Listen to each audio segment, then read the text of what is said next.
So welcome back. In this video, we will be discussing with Shivapithecus. So this is basically a dictation because most of the things are as similar to the last one only. Now the only difference between Shivapithecus and Ramapithecus, which is considered, is that Shivapithecus was a male and Ramapithecus was a female. Mostly the other things are very much similar. 12 to 14 million years ago, Shivalik Hill,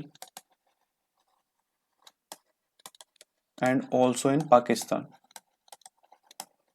it was found. If we talk about some other sites, the other sites include Kenya, it also include Turkey, okay, it also include other parts such as Pakistan, China and Greece.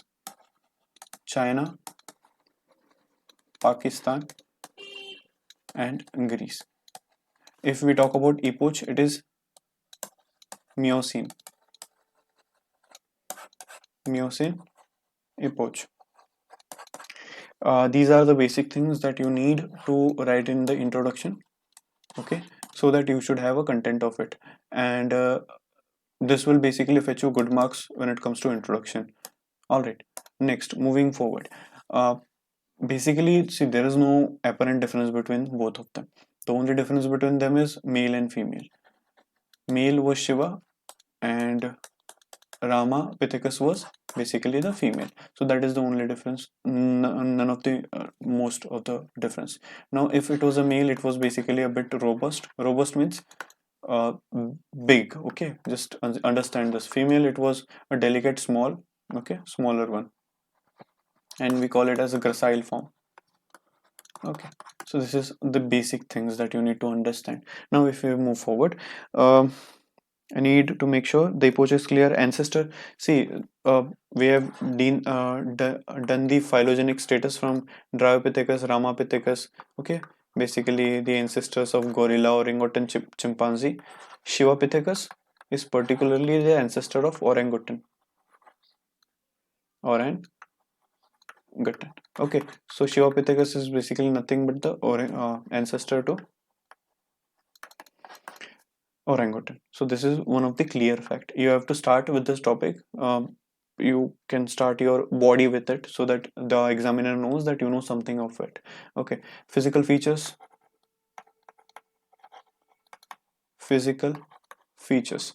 Now, if I say physical feature, you have to understand that there are three physical features of Ramapithecus. Same are applicable to Shivapithecus. First is of canine. Second is diastema.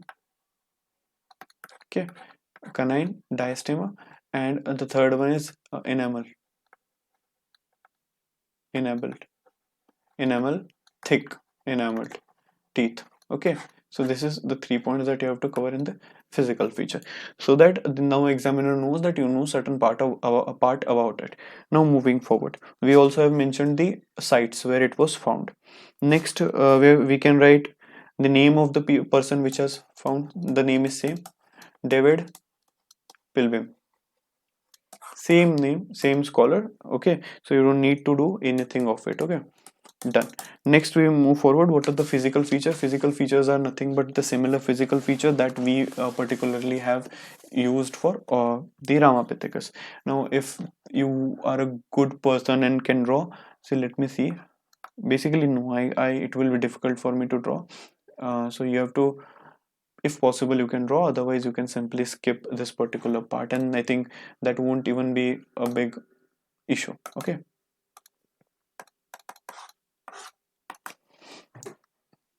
okay, next, moving forward, see, we need to know some of the basic size. 70 to 150 lbs. Okay, it means that it was somewhere between 35 to 75 kilograms. This is basically the weight. The next is, we can say that what वो कहाँ रहते थे.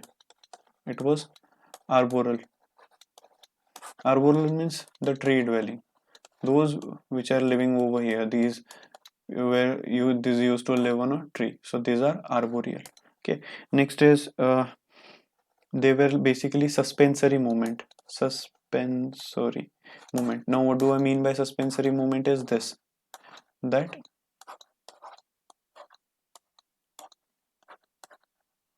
now basically it can grab somewhere here also, but this is something that is holding a branch and it is swinging its body. So basically this is a suspensory movement.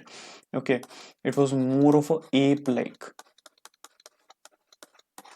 This is basically an ape life, Shivapithecus. Okay, so this is basically the ape life. Now next thing, if we consider see, there are few points which we need to write for incisor, okay, then diastema, enamel teeth,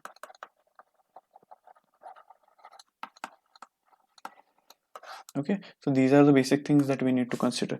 Now if we think of it, it were quite larger than the Ramapithecus. Okay, these were larger than Ramapithecus. Canines basically sharper. Okay, it was more of an ape-like face. So you see, this is a V shape, and it had this ape-like ape-like jaw. Next is molars. Basically, if we are doing with the teeth, then you can come to molar. They were also quite larger. This is all we're doing in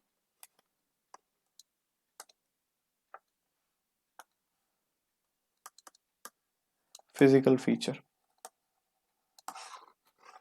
Okay, so molars, these were particularly certainly larger. Now, we have already added the diet. It was fruits and nuts, not Cadbury, fruit and nuts. Okay, so basically it required heavy chewing, and that's why they were thickly enameled. The next point is, yes, growth. If we talk about growth, it was prolonged infancy. Now what do I mean by prolonged infancy is a simple fact that the child used to take a large amount of time to become something which is independent sort of.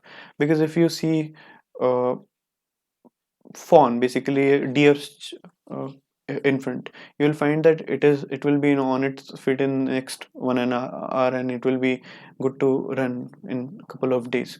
So this is not something which happens with the human child, and no, also this doesn't happen with any of this primate. Okay, this primate.